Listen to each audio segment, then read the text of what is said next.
Everyone, स्वागत है आप लोगों का अंकुरम एकेडमी में। आज हम लोग डिस्कस करने जा रहे हैं हाउ बैटरी वर्क्स, बैटरी कैसे काम करता है। ठीक है, ये चीज़ डिस्कस करने से पहले आप लोगों को कुछ बेसिक्स की ज़रूरत होगी, वो चीज़ हम लोग पहले डिस्कस कर लेते हैं। ये क्लास 9th का टॉपिक है, ये क्लास 10th का है, बट हम लोग जो अभी डिस्कस करने जा रहे हैं वो अभी क्लास 9th का टॉपिक है। मैं आपको बस रिकॉल करा रहा हूँ, याद दिला रहा हूँ। ठीक है, हम लोग इसको शॉर्ट में देखते हैं। हम लोग डिस्कस करेंगे अभी थोड़ी देर तक कार्य, मतलब वर्क, कि वर्क का क्या मतलब होता है। हम लोग डिस्कस करेंगे पोटेंशियल एनर्जी या फिर स्थितिज ऊर्जा, स्थितिज ऊर्जा, पोटेंशियल एनर्जी, और हम लोग डिस्कस करेंगे गतिज ऊर्जा, जिसको हम लोग कहते हैं काइनेटिक एनर्जी। इन तीनों को हम लोग देखेंगे। देखो, अगर तुम याद करो तो कार्य, स्थितिज ऊर्जा और गतिज ऊर्जा तीनों का SI मात्रक क्या होता है? जूल।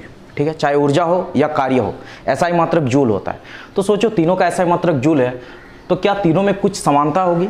क्या तीनों का मतलब कुछ सेम ही है या फिर कुछ अलग अलग है? अगर अलग अलग है तो तीनों में क्या रिलेशन, क्या संबंध, क्या है, ये चीज़ हम लोग डिस्कस करेंगे।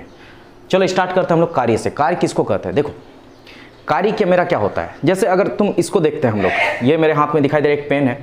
इस पेन का अगर बात करें, एक काम करता हूँ, मैं इस डस्टर को ले लेता हूँ। ये मेरे हाथ में एक डस्टर है। अगर ये मूव करेगा, मतलब अगर इसे मुझे मोशन कराना है, तो मुझे क्या करना पड़ेगा? ये मोशन कब करेगा? जब इसके पास एनर्जी आएगी। अगर इसके पास एनर्जी आएगी तब ये अपने जगह से हिलेगा। ठीक है कि नहीं? बिल्कुल। ये किसी के साथ, अगर तुम्हारे पास अगर एनर्जी बिल्कुल भी ना रहे, क्या तुम अपनी जगह से हिल पाओगे? क्या तुम उठ के कहीं और जा पाओगे? नहीं जा पाओगे। अब तुम्हारे पास अगर एनर्जी आ जाए तो तुम आराम से एक जगह से दूसरे जगह तक जा सकते हो। बिल्कुल इस ऑब्जेक्ट के साथ भी वही होने वाला है। अगर इसके पास एनर्जी नहीं है, अभी इसके पास एनर्जी नहीं, तो ये बिल्कुल रेस्ट में। अगर तुम इसको कोई एक्सटर्नल एनर्जी दोगे, मतलब अगर मैं इसको एनर्जी दूंगा, तो फिर ये क्या होगा? एक जगह से दूसरे जगह तक जाएगा। तो देखो, एक काम कर रहा हूँ, मैं इसको एनर्जी दूंगा तो ये एक जगह से दूसरे जगह तक जाएगा। सपोज मैं इसको ऊपर उठा रहा हूँ, ठीक है कि नहीं? तो देखो, एक चीज़ तुम पहले कंफर्म कर लो कि किसी वस्तु को गति करने के लिए, किसी वस्तु के मोशन के लिए, उसमें एनर्जी का होना मस्ट है। उसको कहीं ना कहीं से एनर्जी चाहिए, और वही एनर्जी के कारण वो मूव कर सकता है या फिर कुछ अन्य कार्य कर सकता है। ठीक है कि नहीं? तो ये मेरा एक ऑब्जेक्ट रखा हुआ मेरे हाथ में, अगर मैं इसको ऊपर उठा रहा हूँ, क्या ये अपने आप ऊपर उठ जाएगा? क्या नहीं, ये अपने आप ऊपर नहीं जाएगा। लेकिन मैं अगर ऊपर से नीचे फेंक दूं तो ये अपने आप नीचे गिर रहा है, लेकिन ये अपने आप ऊपर नहीं जाएगा। तो ऊपर जाने के लिए मुझे क्या करना पड़ेगा? मुझे कार्य करना पड़ेगा। मतलब मैं इसको उठाकर ऊपर लेके जा रहा हूँ। तो बताओ, मुझे कार्य करना पड़ रहा है कि नहीं? मुझे काम करना पड़ रहा है। तो ये कार्य मैंने किया है।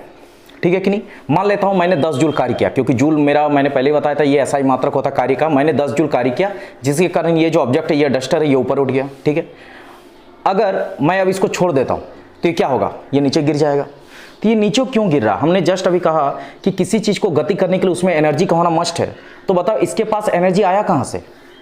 ये अगर मैंने इसको अगर ऊपर से छोड़ दिया तो ये नीचे गिर रहा है, ये नीचे गिर रहा है, इसके पास एनर्जी आया कहां से? इसको एनर्जी किसने दिया?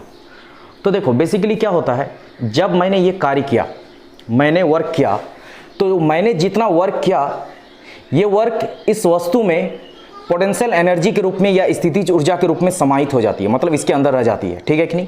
मैंने 10 जूल कार्य किया, तो ये 10 जूल कार्य अब किस में कन्वर्ट हो चुका है? किस में बदल चुका है? पोटेंशियल एनर्जी में। अब वो इस डस्टर के अंदर है, और जैसे मैंने ये छोड़ा तो ये किस में आ गया? गति में आ गया कि नहीं? मैं इसको छोड़ रहा हूँ, ये गति में आ रहा है। तो गति में आने के लिए फिर ये पोटेंशियल एनर्जी किस में कन्वर्ट हो गया? गतिज ऊर्जा में, मतलब काइनेटिक एनर्जी में। तो काइनेटिक एनर्जी, गति के कारण जो ऊर्जा किसी वस्तु में आती है, उसी को हम लोग क्या कहते हैं? गतिज ऊर्जा। तो बेसिकली मेरा ये कहने का मतलब है कि जैसे हम लोग कार्य को हम लोग किस में बदल सकते हैं? स्थितिज ऊर्जा। ये दोनों लिंक है, जितना हम लोग कार्य किए उतना ही कार्य इस वस्तु में पोटेंशियल एनर्जी के रूप में समाहित हो जाता है। और ये पोटेंशियल एनर्जी अगर हम लोग छोड़ेंगे तो ये किस में कन्वर्ट हो रहा है? गति में। तो गति होने के लिए गतिज ऊर्जा चाहिए। तो गतिज ऊर्जा इसको कहां से मिल रहा है? वही पोटेंशियल एनर्जी जो ये अपने अंदर रखा हुआ था। ठीक है कि नहीं? तो कार्य से किस में कन्वर्ट हुआ? पोटेंशियल एनर्जी में या स्थितिज ऊर्जा में। और स्थितिज ऊर्जा से फिर किस में कन्वर्ट हो गया? गतिज ऊर्जा या फिर काइनेटिक एनर्जी में। तो याद रखना, कार्य, स्थितिज ऊर्जा और गतिज ऊर्जा तीनों में एक बहुत ज्यादा लिंक है। ठीक है कि नहीं? मैं अगर किसी चीज को 10 जूल कार्य कर रहा हूं, किसी चीज को ऊपर उठाने के लिए मैंने सपोज 10 जूल कार्य किया, यही 10 जूल उस ऑब्जेक्ट में स्थितिज ऊर्जा के रूप में समाहित हो जाता है। तो इसका भी ऊर्जा के स्थितिज ऊर्जा का वैल्यू कितना हो जाता है? 10 जूल। मैं मान के चलता हूं मेरे पास कुछ लॉस नहीं है, कुछ लॉस नहीं हो रहा, तो 10 का 10 जूल किस में अब आ गया? स्थितिज ऊर्जा के रूप में उस वस्तु के अंदर समाहित हो जाता है। अब ये 10 जूल फिर क्या करेंगे, अगर मैं उस वस्तु को छोड़ देता हूं तो 10 का 10 जूल यूज होता है किस चीज में, गतिज ऊर्जा के रूप में, मतलब ये मोशन के रूप में यूज करता है, ठीक है कि नहीं। तो ये तुम्हारा बेसिकली होता है, इस चीज को तुम ध्यान में रखना, इसी को हम लोग यूज करेंगे अभी बैटरी में। चलो हम लोग आगे बढ़ते हैं, मैं इसको इरेज कर रहा हूं। अब मैं ड्रॉ कर रहा हूं एक बैटरी को। बैटरी कुछ इस प्रकार का होता है, एक नेटवर्क है, एक विद्युत परिपथ है, ये मैंने ले लिया रेजिस्टेंस, मैंने इसका रेजिस्टेंस वैल्यू R ले लिया, ये मेरा रजिस्टर है, प्रतिरोध है, और इसको मैंने कनेक्ट कर दिया एक बैटरी से। ये चीज़ हम लोग ऑलरेडी डिस्कस कर चुके हैं। अगर तुमने मेरा पिछला वीडियो नहीं देखा तो मैं इसको डिस्क्रिप्शन में डाल दूंगा, आप लोग प्लीज़ जाकर उसको विजिट कीजिए और देखिए, अदरवाइज़ आपको समझने में थोड़ी सी दिक्कत हो सकती है। तो ये मेरा रेजिस्टेंस है और इसका बैटरी का मैंने EMF ले लिया E, या फिर चलो इसका पोटेंशियल डिफरेंस मैंने ले लिया V। हमने बताया था किसी भी बैटरी का अपना एक पोटेंशियल डिफरेंस होता है। बैटरी में जो लिखा रहा था 12 वोल्ट 24 वोल्ट, वो क्या होता है, इसके दो सिराओं के विभवांतर होता है, दो सिराओं के बीच का विभवांतर, या दो टर्मिनल जो तुम्हें दिखाई दे रहा है इसके बीच का पोटेंशियल डिफरेंस, ठीक है कि नहीं। अब देखो ये मेरा हायर पोटेंशियल, इसको हम लोग कहते हैं, इसको हम लोग किससे दिखाते हैं, प्लस से, और ये मेरा लोअर पोटेंशियल, इसको हम लोग किससे दिखाते हैं, माइनस से। प्लस और माइनस बस ये दिखाने के लिए है कि ये हायर पोटेंशियल है। प्लस का मतलब ये मत समझ लेना कि ये पॉजिटिव चार्ज है, और नेगेटिव का मतलब ये नहीं कि ये नेगेटिव चार्ज है, ये बस ये दिखाने के लिए कि ये मेरा हायर पोटेंशियल है और ये मेरा लोअर पोटेंशियल है, ठीक है कि नहीं। चलो अब ये क्या करेगा बैटरी, अब इससे क्या निकलेगा, करंट। करंट बेसिकली क्या होता है, चार्ज। करंट के बारे में हम लोगों ने स्टार्टिंग में ही ये चीज़ डिस्कस किया था जब मैंने ये चैप्टर स्टार्ट किया था कि करंट या विद्युत धारा क्या होता है, आवेश का प्रवाह की दर को हम लोग विद्युत धारा कहते हैं, या फिर flow of charge, rate of flow of charge. अगर फ्लो होगा तो उसी को हम लोग क्या बोलेंगे, करंट। तो बेसिकली ये करंट जा रहा है, मतलब क्या जा रहा है, चार्ज जा रहा है। इस वायर में क्या चार्ज घूम रहा है, चार्ज घूम रहा है, ठीक है कि नहीं। अगर घूम रहा है, चार्ज एक स्थान से दूसरे स्थान तक जा रहा है, तो इसी को हम लोग क्या बोल देंगे, करंट बोल देंगे। तो देखो ये करंट जा रहा है, तो ये चार्ज क्या करेगा, चार्ज के पास अभी काफ़ी एनर्जी है, ये बैटरी से जस्ट निकला, इसके पास काफ़ी एनर्जी है। तो ये एनर्जी जैसे ही ये रजिस्टर के पास पहुंचा, प्रतिरोधक के पास पहुंचा, ये प्रतिरोध है मेरा, तो प्रतिरोध क्या डिमांड करेगा, प्रतिरोध डिमांड करेगा एनर्जी का, कि इसके पास जितना एनर्जी है मुझे तुम अपना एनर्जी दे दो। तो ये एनर्जी, इसके चार्ज जो एनर्जी लेके जा रहा था, चार्ज के पास क्या है, चार्ज क्या कैरी कर रहा है, एनर्जी। चार्ज एनर्जी को ढो के लेके जा रहा है, और ये सारा एनर्जी कहाँ पर डंप कर देगा, कहाँ पर गिरा देगा, रजिस्टर के पास। रजिस्टर डिमांड करेगा किसका, एनर्जी का, और ये अपना सारा एनर्जी किसको दे देगा, रजिस्टर को। अब देखो, अब जो करंट है इसके पास एनर्जी बिल्कुल भी नहीं है, इसके पास एनर्जी किसी को देने के लिए बिल्कुल भी नहीं है, क्योंकि इसके पास जितना भी एनर्जी था सारा किसको दे दिया है, इस प्रतिरोध या रजिस्टर को दे चुका है। अब देखो ये एनर्जी, बिना एनर्जी वाला करंट अब आ रहा है। देखो बहुत लोगों को ये लगता है, ये कन्फ्यूजन रहता है। इनफैक्ट मेरा भी जब मैं 10th में था तो मेरा भी ये प्रॉब्लम था कि जैसे ये करंट जा रहा, मान लेते ये करंट का ऐसा यूनिट क्या होता है, एम्पियर। मान लेते ये 10 एम्पियर करंट है, ठीक है कि नहीं। तो मुझे पहले ये लगता था कि 10 एम्पियर में से ये 2 एम्पियर ले लेगा, और तो बच गया 8 एम्पियर, ये इस तरह जाएगा 8 एम्पियर, या ये 3 एम्पियर ले लेगा, मतलब ये कुछ एम्पियर, कुछ करंट का कुछ वैल्यू ले लेगा, जैसे 10 में से 3 ले लिया, 2 ले लिया, और जितना बचा हुआ पार्ट वो फिर सर्कुलेट करेगा। देखो बेसिकली ऐसा होता नहीं है, ये किसका डिमांड करेगा, एनर्जी का। ऐसा नहीं, करंट क्या होता है बेसिकली, चार्ज मेरा होता है, चार्ज का फ्लो। तो ऐसा नहीं कि ये चार्ज कुछ ले लेगा, ये चार्ज नहीं लेता है, ये चार्ज जो एनर्जी लेके जा रहा है, जो एनर्जी ढो के लेके जा रहा है, जो वो बैटरी से लेके गया है, चार्ज बैटरी से एनर्जी लिया और ये सारा एनर्जी कहां पर डंप कर दिया, कहां पर गिरा दिया, रजिस्टर के पास, ठीक है कि नहीं। अब यहां पर जो चार्ज है, चार्ज ये मांगा, डिमांड नहीं किया, चार्ज अभी भी उतना है जितना पहले था। अगर चार्ज उतना तो करंट भी उतना, करंट में कोई परिवर्तन नहीं आएगा, तो करंट मेरा बिल्कुल उतना होगा, ठीक है कि नहीं। अब ये करंट आ गया किसके पास, इस पोटेंशियल के पास, मतलब लोअर पोटेंशियल के पास, ठीक है कि नहीं। ये मेरा हायर पोटेंशियल था, ये मेरा लोअर पोटेंशियल था, चार्ज अब इसके पास आ गया। अब बताओ ये चार्ज जो होगा कभी भी लोअर पोटेंशियल से हायर पोटेंशियल के पास अपने आप तो जाएगा नहीं। ये हम लोगों ने पहले ही डिस्कस किया था कि जैसे देखो बिल्कुल वही बात है कि ये जो मेरा है डस्टर, लेक्चर के स्टार्ट में मैंने जो बताया कि ये कभी भी नीचे से ऊपर नहीं जाएगा। हाँ, ऊपर से नीचे ये प्राकृतिक रूप से आ जाएगा, हमें कुछ करना भी नहीं पड़ेगा, ये मैंने गिरा दिया, ये आ गया नीचे। लेकिन अगर नीचे से ऊपर लेके जाना पड़ेगा, मतलब प्रकृति के अगेंस्ट काम करना पड़ेगा, नेचर के खिलाफ काम करना पड़ेगा, तो मुझे काम करना पड़ेगा। जैसे अगर नीचे से ऊपर लेके जाना पड़ रहा है तो मुझे काम करना पड़ रहा है, ये अपने आप नहीं जाएगा। लेकिन अगर ऊपर से नीचे करना है तो ये अपने आप आ जाएगा, ठीक है कि नहीं। बिल्कुल उसी तरह जैसे हम लोग किसका इस्तेमाल करते, पानी को अगर मैं सपोज किसी बिल्डिंग से गिरा रहा हूँ तो वो ऊपर से नीचे आने के लिए वो अपने आप गिरेगा। लेकिन अगर तुम्हें प्रकृति के खिलाफ काम करना, नेचर के अगेंस्ट, तो फिर तुम्हें पंप लगाना पड़ेगा, फिर वो नीचे से ऊपर जाएगा पानी। बिल्कुल उसी तरह ये चार्ज कहाँ से कहाँ जाएगा, इस पॉजिटिव से नेगेटिव आने के लिए इसको कुछ नहीं करना पड़ा, ये अपने आप चल जाएगा। ये प्राकृतिक रूप से जाएगा। लेकिन अब ये कहाँ पर आ चुका है, ये घूमते घूमते घूमते फिर वापस चार्ज कहाँ आ चुका है, बिना एनर्जी वाला जो चार्ज है, जिसके पास कुछ भी एनर्जी अब बचा नहीं, क्योंकि सारा का सारा एनर्जी किसको दे चुका है, वो इस रेजिस्टेंस को। अब इसके पास कुछ एनर्जी नहीं है, अब ये किसके पास आ चुका है, नेगेटिव टर्मिनल या फिर लोअर पोटेंशियल के पास। ठीक है कि नहीं, लोअर पोटेंशियल मतलब तुम्हारा लोअर पोटेंशियल का हम लोग इसको उच्च विभव बोले थे, और ये मेरा क्या है, निम्न विभव। तो अब ये निम्न विभव के पास आ चुका है। क्या निम्न विभव से उच्च विभव तक अपने आप कभी जा सकता है चार्ज? क्या ये निम्न विभव से चार्ज अब क्या उच्च विभव तक जा सकता? नहीं।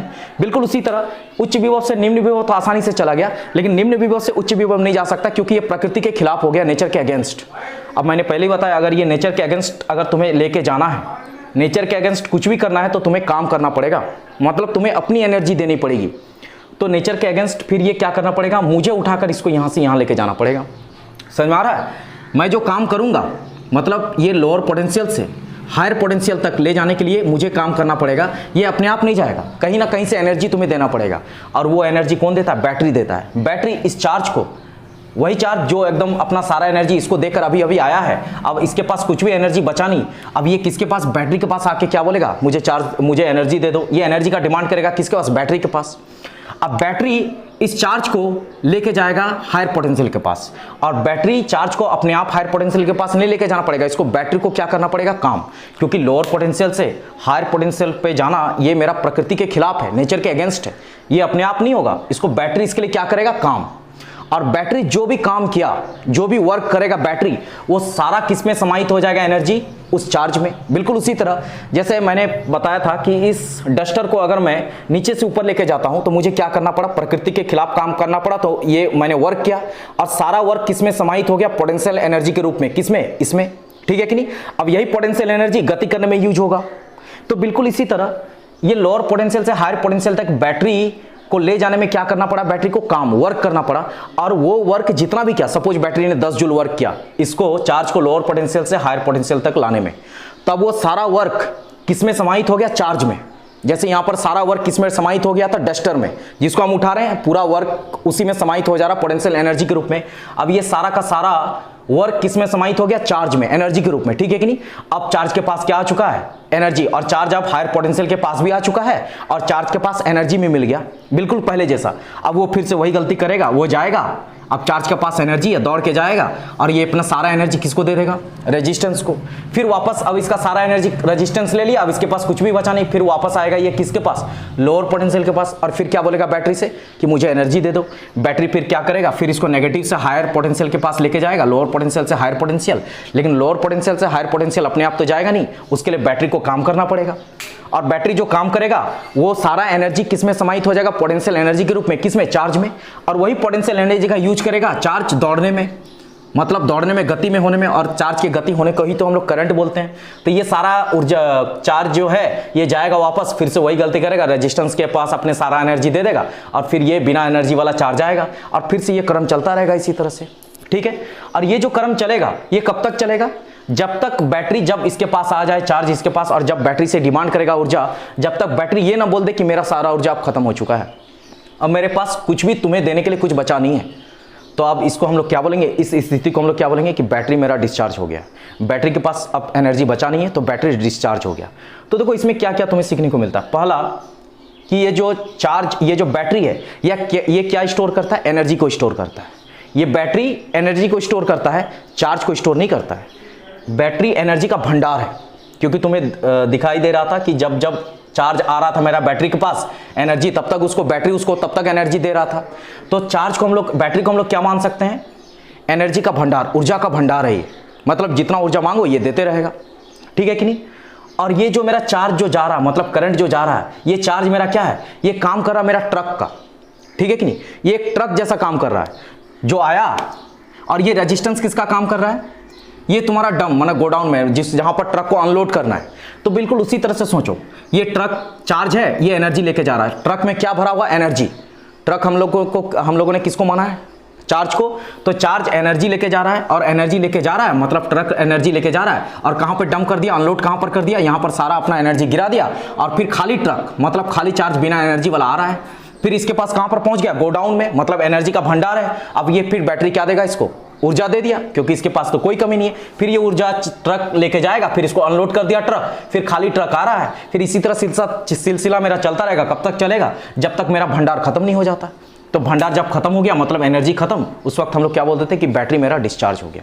तो बेसिकली अभी 10th का लेवल तक यही तुम्हें समझने की जरूरत है कि बैटरी का मेरा यही कंसेप्ट है। इसको अगर तुम समझ जाओगे तो आगे जो हम लोग पढ़ेंगे, जैसे आगे हम लोग अभी पढ़ने वाले हैं पैरेलल एंड सीरीज कॉम्बिनेशन, उसमें तुमको ये समझने में बहुत आसानी होगी कि पैरेलल और सीरीज कॉम्बिनेशन का जो कॉन्सेप्ट है, लोग उसको बहुत आसानी से याद कर लेते हैं कि ठीक है ये सीरीज है तो ये इसका R1, तुम लोगों ने ये पढ़ा होगा, अगर नहीं पढ़ा तो ठीक है हम लोग आएंगे, R1 + R2 + R3, या अगर पैरेलल होगा तो 1/R इस तरह हो जाता है। इसको आसानी से याद कर लेते हैं, लेकिन इसका कॉन्सेप्ट उतना ही मज़ेदार है। अगर तुम्हें ये समझ में आ रहा है तो इसको हम लोग और भी आसानी से समझेंगे। तो ठीक है, अभी तक के लिए हम लोग यहीं तक रहने देते हैं। अगले क्लास में हम लोग डिस्कस करेंगे इस पैरेलल एंड सीरीज कॉम्बिनेशन को। जब रेजिस्टेंस मेरा सीरीज में रहे तब क्या होगा, जब पैरेलल में रहे तब क्या होगा। तो आज हम लोग यहीं तक रहने देते हैं। Thank you so much. आप लोग प्लीज़ इस चैनल को शेयर कीजिए, सब्सक्राइब कीजिए और लाइक कीजिए। ठीक है, थैंक यू सो मच।